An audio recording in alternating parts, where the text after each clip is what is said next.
शादीशुदा लोगों के लिए सीख देने वाली कहानी। मोहन और सुधा की शादी को अभी 1 साल भी नहीं हुआ था कि दोनों में किसी बात पर झगड़ा हो गया। जरा सी अनबन हुई और दोनों के बीच बातचीत बंद हो गई। 3 दिन हो गए थे पर दोनों के बीच बातचीत बिल्कुल बंद थी। कल सुधा ने ब्रेकफास्ट में पोहा बनाए। पोहे में मिर्च बहुत ज्यादा हो गई।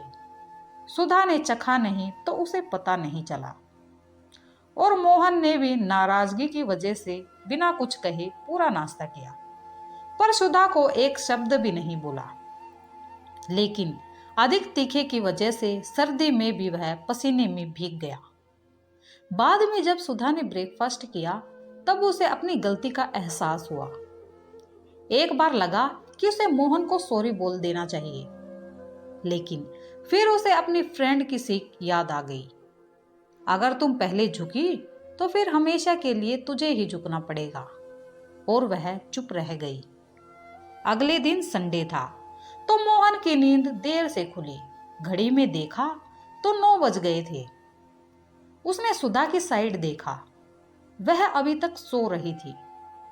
वह तो रोज उठकर योगा करती है, मोहन ने सोचा। उसने किचन में जाकर अपने लिए नींबू पानी बनाया और न्यूज़पेपर लेकर बैठ गया।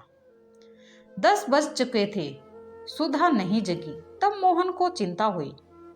वह उसके पास गया और बोला, सुधा 10 बज गए हैं, अब तो उठ जाओ। 3 बार बोलने पर भी जब कोई जवाब नहीं मिला तब वह परेशान हो गया। उसने सुधा का ब्लैंकेट हटाकर उसके चेहरे पर थपथपाया तो उसे बुखार था। वह जल्दी से अदरक की चाय बनाकर लाया। सुधा को अपने हाथों का सहारा देकर बिठाया और पीठ के पीछे तकिया लगा दिया और उसे चाय दी और कहा, सुधा कोई दिक्कत तो नहीं है कप पकड़ने में? क्या मैं पिला दूं? मोहन के कहने का अंदाज में इतना प्यार था, यह सुधा तेज बुखार में भी महसूस कर रही थी। मैं पी लूंगी, सुधा ने कहा। मोहन भी बेड पर बैठकर चाय पीने लगा और सुधा से कहा, तुम आराम करो, मैं तुम्हारे लिए मेडिसिन लेकर आता हूँ। सुधा चाय पीते पीते भी उसे ही देख रही थी। कितना परेशान लग रहा था। कितनी परवाह है मोहन को मेरी। कहीं से भी नहीं लग रहा कि 3 दिन से हम एक दूसरे से बात नहीं कर रहे और मैं इसे छोड़कर मायके जाने की सोच रही थी। कितनी गलत थी मैं। सुधा ने मोहन की तरफ देखते हुए कहा, एक बात पूछूं? मोहन ने सहज भाव से कहा, हाँ बिल्कुल। इतने दिन से मैं तुमसे बात भी नहीं कर रही थी और उस दिन ब्रेकफास्ट में मिर्च बहुत ज्यादा थे। तुम बहुत परेशान हुए, फिर भी तुम मेरी इतनी केयर कर रही हो, मेरे लिए इतना परेशान हो रही हो, क्यों? हाँ, मैं परेशान तो बहुत हूँ।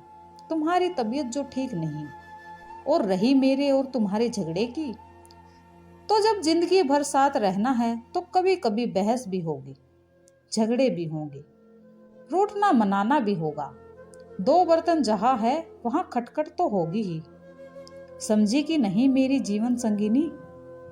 सही कह रहे हो, कहते हुए सुधा मोहन के गले लग गई। मन ही मन उसने अपने आप से वादा किया, अब कभी मेरे और मोहन के बीच ईगो आने नहीं दूंगी।